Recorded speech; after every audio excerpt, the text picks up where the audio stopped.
the perception of fantasy football, it could be seen as you don't see the players as human. Don't feel like this player sucked just because you ain't hit your little weak ass parlay. More and more people are trying to watch the game for fantasy and betting. Fantasy betting is the great gift and curse of it all. Really, the first articles I started writing that was published to the public was at NBC Sports. Barry had seen me on Roto World while he still was at ESPN, and he sent me a DM. Is that like the moment in your career that you realized, man, I made it? Nah, I don't feel like I made it still. Well, I'm excited about this one. This is someone that I've been wanting to bring on for a very long time. Lawrence Jackson Jr. at Lord Don't Lose. Yes, sir. In Atlanta native. We were actually out here in Atlantic Station. Clayton County to be exact. Yeah, definitely, man. Yeah. Yes, sir. Yes, sir. So South Atlanta. We got East Atlanta right here. Right on. And we're actually here. Thank you for opening up your Airbnb. Yeah, no doubt. And Atlantic Station. You know what's funny is Atlantic Station, a few years ago, I had to work a gig, like film something. Mm-hmm. And they were like, I asked them, oh, where's it at? They said Atlantic Station. Yeah. And I was like, where? And they were confused when I was asking where. It's confusing. It could be that way. But like, I don't understand why they were thinking like, we couldn't even get the damn key. But am I standing in the middle of the lawn? Like where? Like, am I going to the freaking, it was ended up being where they have like the circus and everything. Right. Set up. But no, cool spot. But we just wanted to get to know you. Yeah, that's really it. So tell me a little bit about your upbringing. Growing up in Atlanta, how'd you get into content creation? Oh, well, shoot, man. It is growing up as a kid. I didn't really think about it at all because back then it wasn't a thing like that. We talking about the early 2000s here. So, basically for me, man, just growing up playing sports, kicking it with my folks, man. And that was really it, man. Sports is life, whether, we growing up playing football, basketball, some cats played baseball, that was our thing, man. Young boys, we like sports and girls, just like mostly anybody else, man. Yes, sir. Amen. And so then I kind of read up a little bit about you, but there's not a lot of info. Yeah, that might be by design, but it's also because I ain't really like known like that, but yeah. I was gonna say, like, I need to get tips from you. Like, yeah. I would love to just be like not well known. Yeah. Like I would love, but like with the nature of the job. It's really fun to be able to do some of the things that I get to do and not be well known. Like, I can just walk down the street. I'm really just a regular Joe Schmo that got a job that I think is cool, and I just roll along like that. That's great. Yeah, we're just like well known in our little world online, but like on the street. No, I love it. I love not getting recognized. Sometimes I got recognized once, but it was a great feeling. But I would love to stay low profile. But you also, trying to do research on you, you played football as well. Indeed. And how far did you get in your playing days? Yeah, so I played college 4 years, little D2 school in North Carolina. So I did that, got a lot of experience there. That's really where I really learned the game of football. You learn to watch film, just watching the opponent. You learn the offenses, the defenses, because obviously you watch the opposition. You learn the drills, learn to practice, learn really what it takes to just kind of work as young adult men together, because a lot of that stuff kind of sets you up for the real world. So I'm really happy to, have experience playing college football, because not a lot of, or college sports in general, there's not a lot of student athletes who go on to play in college. It's a real small experience, but I would definitely tell like any young athlete coming up that if you have the opportunity to do so, I don't care. You ain't gotta be FBS D1. It could be D3. You get almost the same experience, because it's about, learning some discipline, the camaraderie, and kind of helping you go into the real world. So I would definitely recommend it if it's possible for you. And you have that football experience, so you can talk about content and football. Yeah. Ryan Clark, so don't come at him. Yeah, sure. So that experience, and like you were saying, it just builds young men to be the people that they are. Yeah. How have you taken that and shifted into content creation? Like what values, what morals, even like the knowledge of football, like how have you taken that into content creation? Yeah, definitely. I think it come naturally in my lingo, right? Because I'm in heavy in the fantasy football and betting world. That's what I do now, right? But a lot of the times, a lot of fantasy football content creators, they have certain words that they use that it just simply doesn't apply to me. And that's not to say that they shouldn't or can't use that. It just doesn't apply to me. So I find that as an opportunity to differentiate myself. If there's a player right now that unfortunately gets hurt, training camp injuries gonna happen. You're gonna get the next player on the depth chart in a rocket emoji to the moon. That's just not my lingo. That's just not how I Yeah. personally talk about football. Not to say it's bad or that I'm against it. I'm just happy that's not me because it just gives me an opportunity to be organically and naturally different in how I explain the game. I'm so glad you brought that up because I kind of cringe when I see that. And again, I'm not judging anybody. I get like, sure, Zach Charbonnet's hurt right now, so Jadarian Price to the moon, whatever. But yeah, that's not my style, and I actually respect that. Coming from a fantasy football guy, Yeah. and when I actually used to make fantasy football content, and Why you stop? oh my gosh, it was a couple things. The main thing I will say, so the main thing was I was building relationships with players and coaches and agents, and unfortunately, the fantasy community, the fantasy world, a lot of people within the NFL, they don't really, I don't want to say they disrespect it, Yeah. but they just aren't really fond of it. So if I wanted to, Yeah, because look, the reality is the perception of fantasy football, like it could be seen as you don't see the players as human. Like you just see them as numbers. Like, oh man, did he get my points? Shout out to Kendrick Bourne, who really one of the best NFL personalities. He one of the first people I interviewed. I think it was back 2024, Radio Row. And I remember I knew he was coming off of ACL.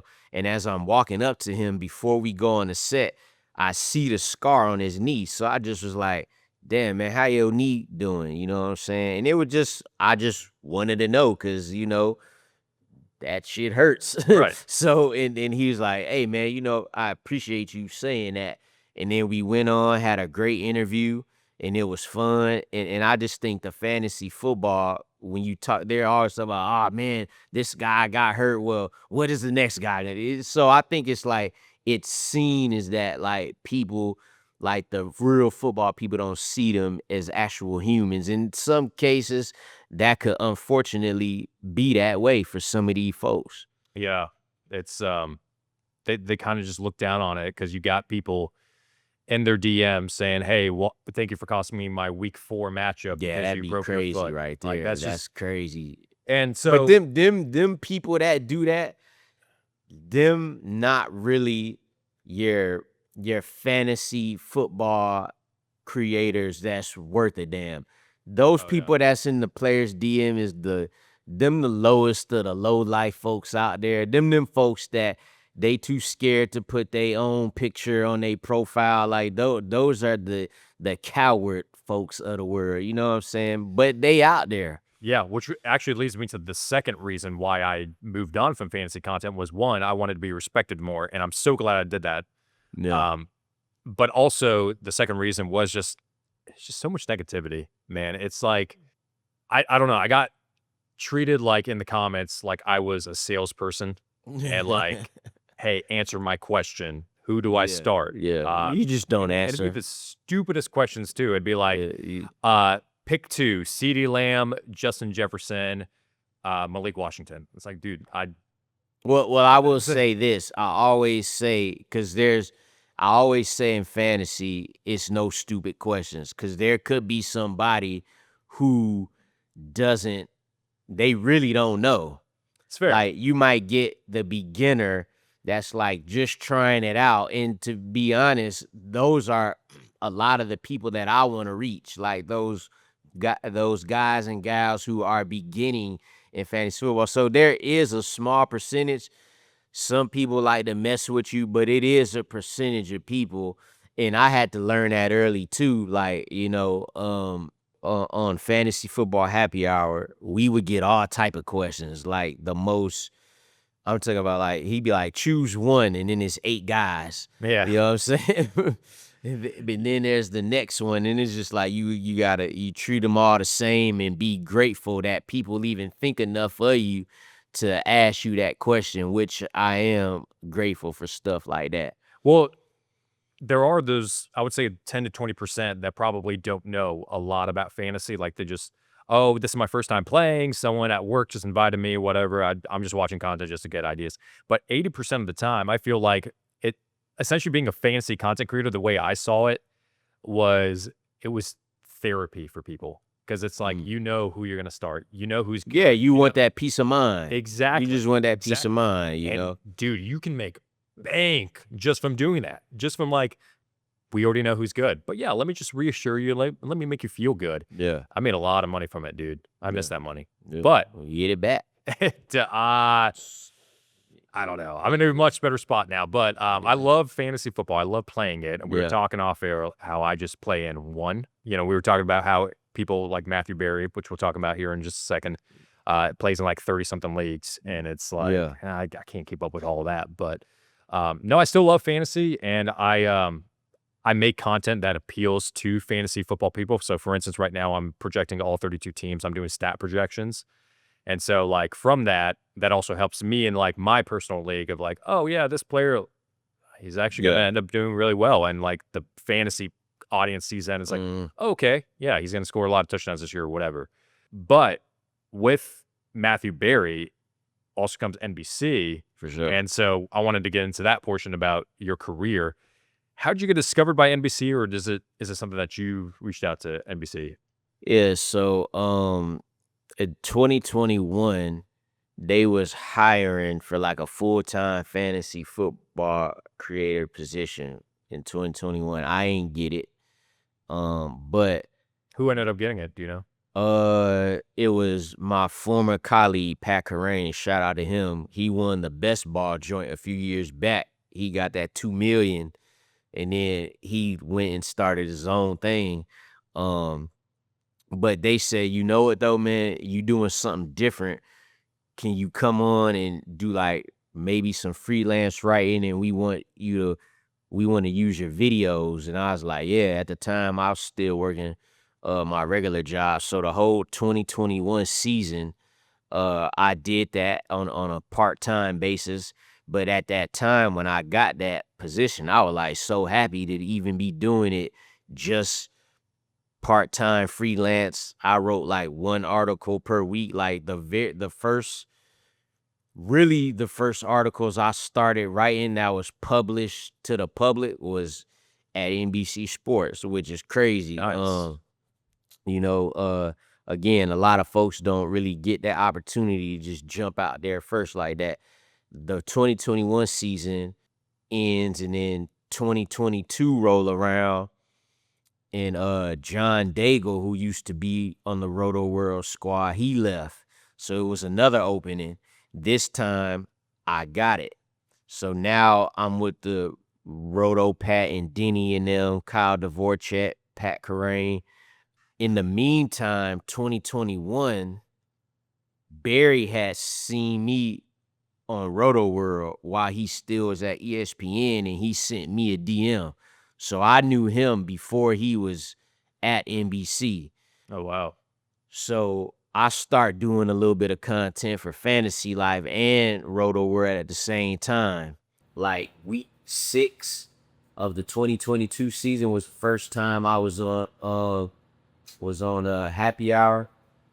And prior to that, like the week before, him and I had did a social video where we acted like wrestlers, or we got 2 belts. We was like, "Do you gonna get Kyle pitch the ball?" type shit like that. And so I think that helped me because it was like, oh, we see you could be, uh, we see you have some chemistry with him, and so then I did 15-minute segments to start out, and then that over time it turned into like full shows, and I became a full member of the pregame show that we did for the past few years. And that was a great fun show. We got to do it on the road sometimes, so that's kind of how all that came together. Happy Hour though, with NBC. Connor Rogers, great guy. I had a chance to meet him at the combine. Yeah. You're building this chemistry with a lot of people. Is that like the moment in your career that you realized, man, I made it? Nah, I don't feel like I made it still. I'm still going, man. Like it's a great opportunity, especially like you said, to get on with people like Connor Rogers and Jay Croucher as well as Matthew Berry. But nah, man, it's I think it's a great moment for me and a great opportunity. It was to start doing that. I think it's more so it told me like, oh yeah, you could do this, and if you could get to this point, ain't no telling where you could go. If you're doing shows on the Dallas Cowboys football field, if you could get to this point, then where else could you go? That's kind of more how I see it. I love that mentality. That's amazing. When it comes to making rankings for fantasy football, like for fantasy football happy hour, I know that Matthew Berry is always on there. He's like, yeah, he's my tight end 3. This guy's my wide receiver 23, whatever. What is the process of making those rankings? Because I know that like a lot of content creators that aren't like more professional or don't do this full time, don't have the time. They just take other people's rankings and they're like, you know what? I actually like Puka Nacua more than Jamar Chase, so let me just move him up. And like they just kind of steal. It's kind Yeah, of like yeah, a yeah. mock They, draft. they just they take the consensus and just shift a few to make it their own. Exactly. Yeah. So like that, and you see all these rankings, and because they only shift like people up a couple of spots here and there, all of them seem like they're the same. There's not like one guy that you're like, oh my gosh. Like for instance, for me, 2021, when I was making content, I had the time and I would make rankings based off of like just doing research and stats. And I was like, there's no way Jamar Chase is not like a top 10 wide receiver. This is his rookie season. Why is he ranked so low? And so like he was being drafted in the 7th round, but I was like, dude, I think he's like a 2nd or 3rd rounder. And so I don't care what anybody else says. What's the process with you making rankings or Matthew Berry or whoever else? Like, do you do that? You do If we're your own talking, research? if we talking weekly, well, see, that's the thing. Most guys and gals, you're gonna research the stats. You're gonna research the trends, and that's good. You should, right? But how is a defense gonna cover this specific receiver? How are they gonna defend this specific offense? Are they gonna change their look? Because offenses and defenses do different things every single week. Like they're learning new things every single week for a different opponent. So a lot of times you don't there's certain instances where you don't need to look at no numbers. You look at the matchups, and it's easy to say, oh, well, this receiver's gonna go against Pat Surtain this week. You should be a little worried. Any cornerback could get got, that's not gonna make me not or make me think about not starting my receiver, right? But there are certain matchups at every level, first, second, and on the back end that you think about. So I think about that stuff. I think about just how has that player been playing, and how has that defensive front been playing? How have those linebackers does that does that front 7 have good chemistry recently? Is this the type of opponent they could bounce back against despite how they've looked? Because you win 10 games in a row don't mean you gonna win 11, stuff like that. You know, if you know certain court. Now, this is something similar that I would do with another fantasy analyst. If I know two are going to Arrowhead, you know, in January, it's just the facts now. You know, they're gonna they gonna keep it short, right? It's gonna be frigid. We know KC Divas could play tough in that type of weather, especially at home. You got to temper the expectations for Dolphins players, well, Yeah. former Dolphins players in that sense. So those are the type of things I would consider, and I would say instead of me bringing up right now something that a call that I succeeded on, I'll tell you one that I didn't succeed on. 2024, Anthony Richardson, quarterback one. You don't have nobody that had him quarterback one. You might have had people that was like, oh, he QB6. We all felt like he was gonna do something. But the reason I put him at quarterback one because he's a more explosive person in Shane Steichen's offense. But there's other things I didn't take into account that I couldn't see. I didn't know how he was, what his approach to the game was at that point in his young NFL career. By the way, I still don't think Anthony Richardson is done. Let me just put that out there. But at that current time, like his approach and preparation is something I can't see. What I could see was his potential on the field and how easy and seamlessly it was for him to just operate in that read option type of stuff. You know, that's why a lot of people projected him to be a top 10 fantasy quarterback at worst. But I feel like, oh no, more explosive than Jalen Hurts in this offense. He's got the running back. He's going to be heavily dependent upon near the goal line. But whatever the case, it didn't work out. It was wrong. But that was my process to why I had him there. If I think you can ball, then I'm going to put you there. I love that. I love that mentality of like, I don't care what anybody says. But hey, Anthony Richardson, is he done or not? I don't know. It just depends on if he goes to the LA Rams and I hope he ain't done because my man right there, Marlon, got him in our dynasty league. Anthony Anthony Richardson. Yeah. Man. Your time will come. Your time will come. I still have faith.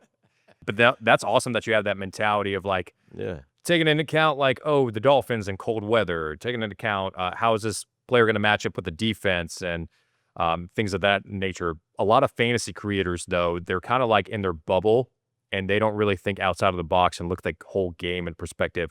Think of like the perspective of like, what is a coach thinking? What is a player thinking? Like, how do we utilize certain personnel and use that to our advantage and predicting who's going to go off in fantasy? So if you had to give any sort of advice of like, to those young fantasy content creators that kind of just like look at the numbers, you know, they just go to profootballreference.com and they just see like, oh yeah, you know, he's on pace, 17-game pace. Then like, what kind of advice would you give to those guys?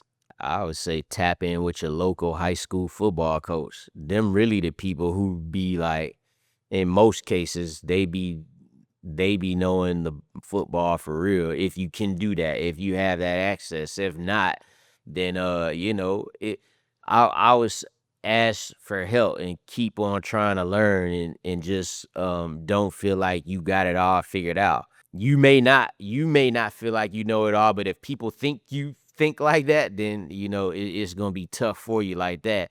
I still be trying to learn today, whether it's doing social media stuff, whether it's how to be better on air and doing. I will ask people who have better experience than me in that arena, right? So when it comes to football, ask somebody who have better experience than you in that arena.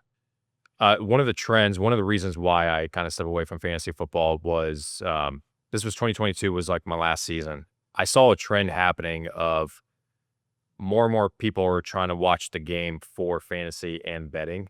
Mhm. and that kind of diminishes Definitely, the yeah. It didn't game in change the general. game. It is it's the fantasy embedded. Well, I'll say fantasy, whatever. Fantasy betting is the great gift and curse of it all because it does bring a lot of eyes to football. Some people know about the sport of football because of fantasy football. That's just the reality of it. But you just gotta know at the end of the day who playing and why you really there.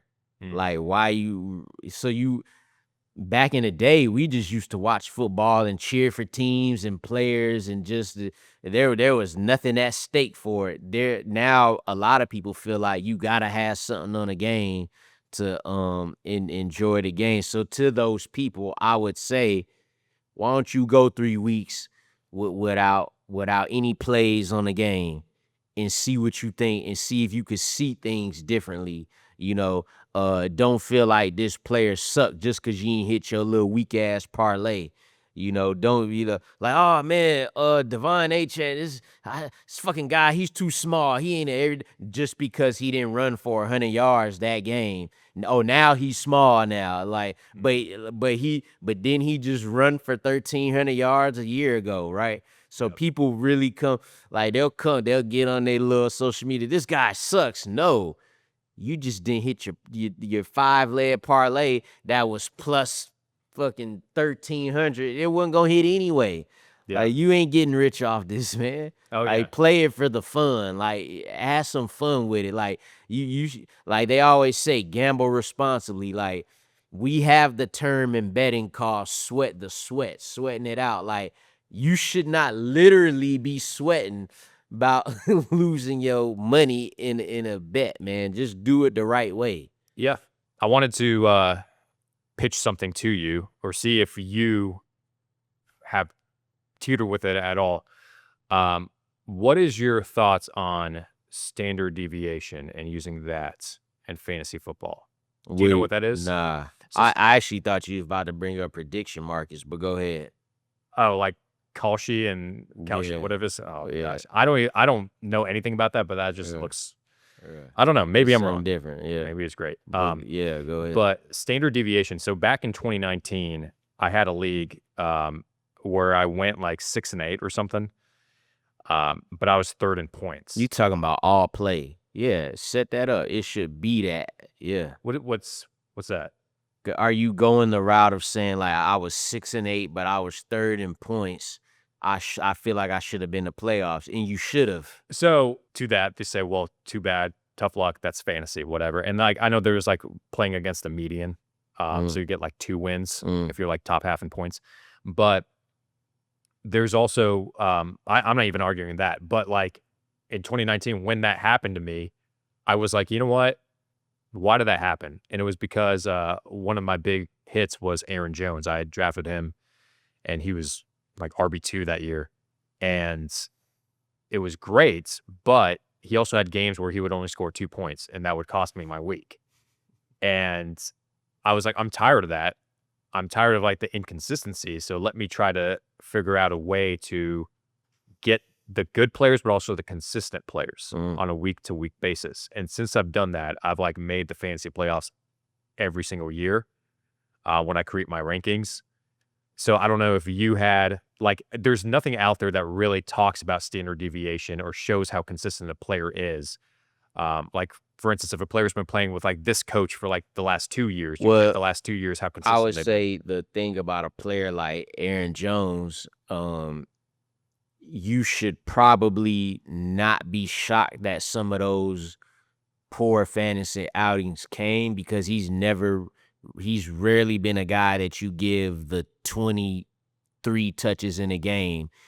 Jahmyr Gibbs, on the other hand, last year had days where from a football standpoint, he was completely shut down. But because he caught 7 passes for 32 yards, it gives you an unbelievable floor in that situation. And you know that going in with a player, with a player like him, you know he's gonna get to a certain amount of touches. Whereas to a guy like Aaron Jones, even in his best days, 18 touches might have been, and that's just depending on how the game goes. But then he could take 12 touches and give you 30 points because he had the breakaway speed. That's what I would say to that. Okay, yeah, and I mean, it was fair because there was times that they would, like, switch in and out with Jamal Williams, Right. to kinda handle in certain situations, but, yeah, I've always been a component of that though, to try to see, like, who's consistent, who's not, and just try to play at the perspective, like, when I'm draft for, like, the year long, and then, like, when it comes to, like, week by week matchup, I'll figure that You out, figure it out. Yeah. but, like, I don't know. It's really helped me out, and it's something like when I was doing fantasy football content that I've introduced to my audience, and they really loved it. But there's not like really anything out there that says like, "Oh, this guy's like the most consistent." So Yeah. maybe there should be, but Yeah. no, your point of the touches makes a lot of sense.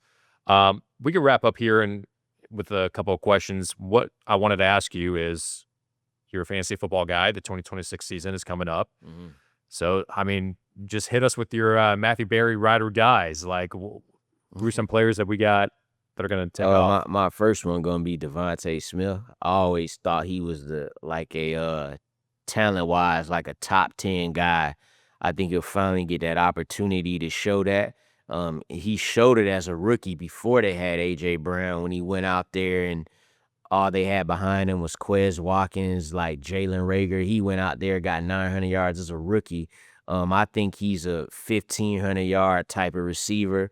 I'm trying to get him in every draft. Right now, he's still going in the 3rd round. I don't think by this time next year he'll be going at that time. We'll see there. Sticking with the Eagles, I'm bringing it like I'm circling back with Saquon again. I think he's dropped back into the 2nd round, which is Oh, wow. where he was going the year he got the 2,000 yards in a year I championed him. He was actually getting some washed allegations coming to Philly. There was some people that might have thought he was getting washed, but anywho, I think this year he gets something in between what he did last year and that record season that he had in 2024. He'll get in the middle of that. And if we going later round or mid rounds, I like Jadarian Price, Kenneth Gainwell, who caught 73 passes last year, and he was splitting time. If you want to go way deeper in drafts, I'm getting the rookie Ted Hurst, the wide receiver out of Georgia State, right around here. He's the closest thing on that roster to Mike Evans, except he's more explosive and as rookies, better run after the catch. He'll get the ball at high point by any means necessary, can make the acrobatic catches, stuff like that. And so I'm getting him like last few picks of the draft. I love that. To wrap it up, tell me your future goals. Like, what do you want to accomplish, and how do you want to get there? Do what I do now at a bigger level, at a bigger and broader level, and just keep on getting after it, man. I want to get more eyes, more ears, just like the next man, to just spread the real, football gospel and yet have fun with it when we do this fantasy stuff, man. That's it. Short and sweet. Love it. Well, Lawrence, appreciate the time, man. Best of luck. No doubt.